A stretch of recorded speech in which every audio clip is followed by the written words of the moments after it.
let's add some details to the reflection. I'm just taking that same fan brush that I was adding the bushes and everything with and just kind of dragging it down to make it look like a little bit of brush and just some texture there. And then I'm just going in with my same detail angle brush, and I am just kind of trying to mirror those trees. It doesn't have to be exact, but if you see a tall tree sticking up straight, then try to mirror those distinct spots as much as you can. This does not have to be perfect because we are going to be glazing this by. It's going to be kind of foggy and hazy in this background. So it's really just for that added little tiny detail. It doesn't have to be anything exact at this point. So push those trees down. And so at this point, I did remember that I wanted to add some stars. So if you forget that you wanted to add stars to the beginning, all I do is just cover up the base of the painting where you don't want stars to hit, because obviously there's no stars on a mountain or trees. So I just cover that up with a dry cloth like that I've used for my painting before.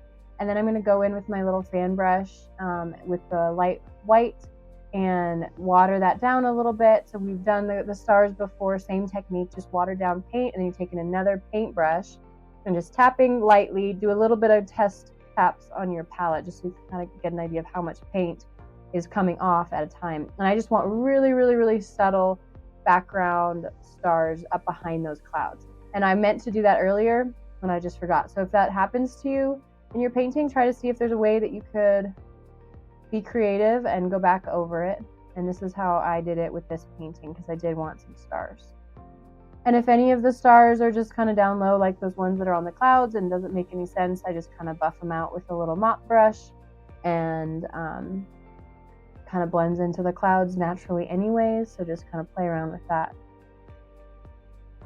All right, so the next step we're going to do is we're taking a flat brush with our watered down paint. We're going to go ahead and do the glazing on these trees like I mentioned. So we want to push them back to basically be even with our mountainscape. So I'm going to glaze the actual trees, and I'm also going to glaze the reflection of the trees, just a light coat. Blend that all together because I want it to look like the mountains and the trees are the same distance away pretty much. Obviously the trees will be a little bit closer to the eye, but yeah, go ahead and add that detail in there.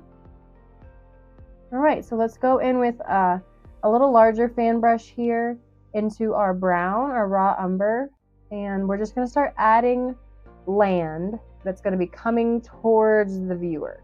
So keep your fan brush fairly flat here, and just we're going to kind of go in and out, filling in these spots on both sides. So I'm kind of just feeling out where I want the land to be, kind of jetting out into the water and then back. So it doesn't have to be exactly like mine, but see where you want your land to be. And I'm also going to add the foreground in here at this point as well.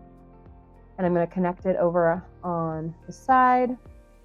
All right, so that's just the base coat for our land. I'm going to go in now with a light gray because everything's dark. It's nighttime, so we don't want any big vibrant greens or anything like that. Everything's just subtle, subdued. This is just adding some texture to our land, places that, you know, the night sky might catch on with the grass and that kind of stuff. I'm doing that in the foreground as well, just adding that detail so it's not just a flat dark color.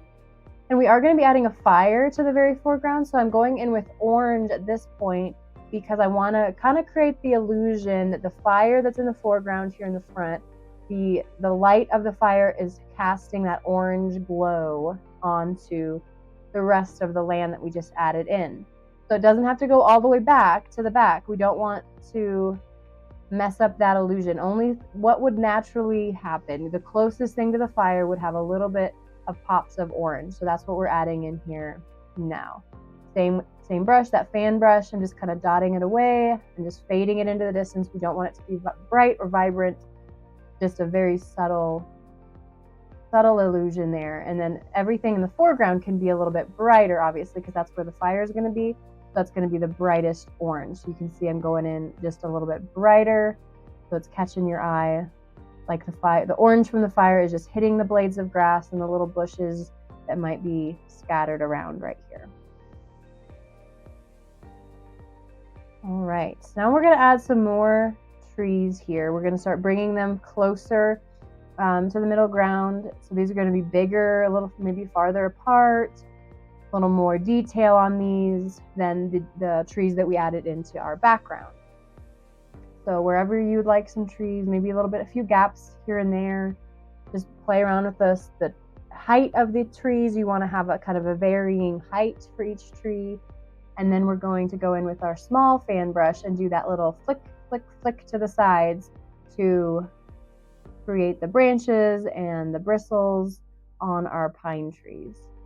Some of these fan brushes can be hard to control, keeping that tip nice and clean for your pine trees. So just if you need to go back in with a detail brush and just make sure that that's long and skinny at the top and then getting thicker and bushier down at the bottom, go back and forth between those as needed. As you can see on the tree I'm working on now, it's just losing its shape a little bit. So just try to keep it more triangular, skinny at the top. And just dot in all that detail work for your middle ground trees and play around with your detail brush and if you need it. Sometimes it naturally happens with your fan brush and it looks great, but sometimes it just needs a little help. Maybe you got a little too much paint on your fan brush and it just looks like a glob.